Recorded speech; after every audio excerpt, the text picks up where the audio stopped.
చచ్చిపోవాలి అనుకున్న సమయంలో ఆ ప్రభు ఎలా బ్రతికించాడో మీ కళ్ళతోనే స్క్రీన్లో చూడండి. దేవుడి పేరిట అందరికీ శలం. నా పేరు రేవతి. అన్ని కుటుంబాల నుంచి వచ్చిన వాళ్ళమే.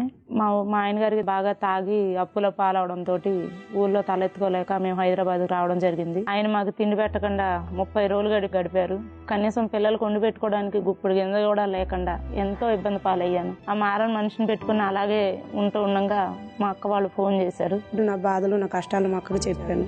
మీరు కూడా దేవుణ్ణి నమ్ముకోండి, కల్వర్ టెంపుల్కి వెళ్ళండి అని మాకు చెప్పింది. కల్వర్ టెంపుల్కి వచ్చిన తర్వాత అయ్యగారు చెప్పిన వాక్యాన్ని బట్టి మేము బలపడ్డాము. చిన్న వ్యాపారం పెట్టుకున్నాం. ఫుట్పాత్ మీద మిర్చీలు బండి పెట్టాము. అప్పుల్లో మాకు 350, 400 అమ్మడానికే కష్టంగా ఉండేది. మా ఆయనగారు వ్యసనాలతోనే ఉన్నారు. ఆ తాగుడు, ఆ సిగరెట్లు వాటితోటే అలా ఉంటుండగా ఆయనకి క్యాన్సర్ వచ్చింది. క్యాన్సర్ వచ్చి హాస్పిటల్ పాలవడం జరిగింది. అనుకోకుండా మా పాప స్కూల్లో ఆడుకుంటా ఉండగా పాపకి కంటికి దెబ్బ తగలడం జరిగింది. తగలడంతో పాప కంటు నరము, చూపు కనిపించే నరము కట్ అయిపోయింది. ఆయన ఆపరేషన్ చేయాలన్నారు. ఆపరేషన్ చేయాలన్నప్పుడు ఆవిడని ఒక హాస్పిటల్లో జాయిన్ చేశాము. నాకు సహాయంగా ఉండడానికి వచ్చిన మా నాన్నగారు ఇవన్నీ చూసి అనారోగ్యం పాలయ్యారు. ఆయన ఒక హాస్పిటల్ పెట్టాల్సి వచ్చింది. అటు తండ్రి హాస్పిటల్లో, ఇటు భర్త హాస్పిటల్లో, ఇటు పాప హాస్పిటల్లో, ముగ్గురు 3 హాస్పిటల్లో ఉన్నారు. పెట్టుకున్న వ్యాపారాన్ని కూడా పోలీసు వాళ్ళు, ట్రాఫిక్ వాళ్ళు తీసేయమని కొన్ని సామాను తీసుకెళ్ళిపోవడం జరిగింది. అలా ఉంటుండగా మా ఆయన గారు కొద్ది రోజులు చనిపోయారు. మా పెద్దమ్మాయికి అసలు తెలియదు, కోమాలోకి వెళ్ళిపోయింది. ఆ అమ్మాయి ఆపరేషన్ అవడంతో మొత్తం ఎక్కువ పెట్టడంతో మైండ్కి వెళ్ళిపోయి కోమాలోకి వెళ్ళిపోయింది. ఆయన చనిపోయిన 2 రోజులకి పాపను కూడా ఇంటికి తీసుకెళ్ళిపోండి అమ్మ, పాప కూడా బతకదని చెప్పేశారు. ఆ పాపను తీసుకుని ఇంటికి వచ్చేసాము. బ్రతుకు భారంగా అనిపించింది నాకు. ఇక చనిపోవాలని నిర్ణయం తీసుకున్నాము. ఆగస్టు 15వ తారీఖు ఆ రోజున యూత్ ఫెస్టివల్ జరుగుతుంది. ఉదయం నుంచి సాయంత్రం వరకు సన్నిధిలో ఉండి యూత్ ఫెస్టివల్ చూసుకుని వద్దాము, సాయంత్రం వచ్చి చచ్చిపోదాంలే అని చెప్పి కోమాలో ఉన్న అమ్మాయిని భుజాన్ని వేసుకుని చిన్న పాపను చేత్తో పట్టుకుని రావడం జరిగింది కల్వర్ టెంపుల్ కి. ఒక పాట పాడారు అయ్యగారు, బ్రతకాలనున్నా బ్రతకలేకున్నా అని.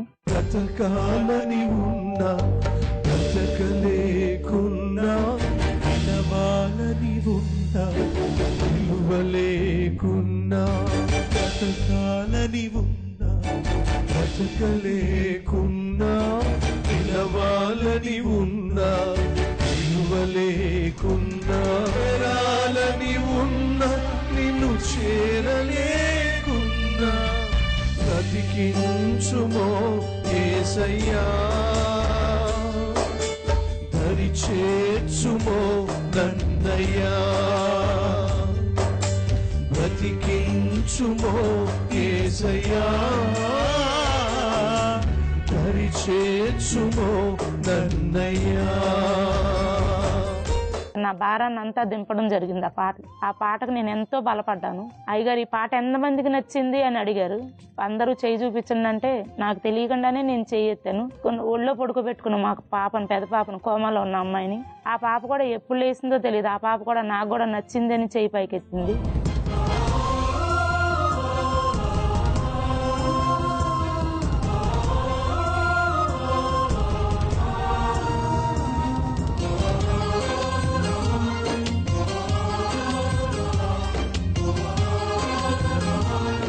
దేవుడు నాకు చేసిన మొట్టమొదటి కార్యం అది. కోమలో ఉన్న అమ్మాయి ఆ రోజున బయటకు రావడంతో చాలా సంతోషం అనిపించి అప్పుడు అనుకున్నా, నాకు నువ్వు ఉన్నావు తండ్రి, నాకు మేలుకరమైన జీవితాన్ని ఇవ్వగలమని నమ్మి నేను చావునా అన్న నిర్ణయం తీసుకుని ఇంటికి వెళ్ళడం జరిగింది. మా నాన్నగారు ఉన్న హాస్పిటల్కి వెళ్ళడం జరిగింది. అంతా బాగుపడిపోయిందమ్మా, మీ నాన్నగారు ఆరోగ్యం సక్రమంగానే ఉంది, ఇంటికి తీసుకెళ్లిపోవచ్చని మా నాన్నగారిని ఇంటికి పంపించేశారు. ఎవరైతే ఆఫీసర్లు, ట్రాఫిక్ వాళ్ళు తీసేయమన్నారో వాళ్ళకి వేరే ఎవరో చెప్పడం జరిగింది. ఆ పరిస్థితి అంతా వాళ్ళు గ్రహించి వాళ్ళే పిలిచి ఏవైతే సామానం పట్టుకెళ్ళిపోయారో ఆ సామానం మాకు ఇచ్చి మీరు ఇక్కడే బండి పెట్టుకోవచ్చమ్మా అని చెప్పడం జరిగింది.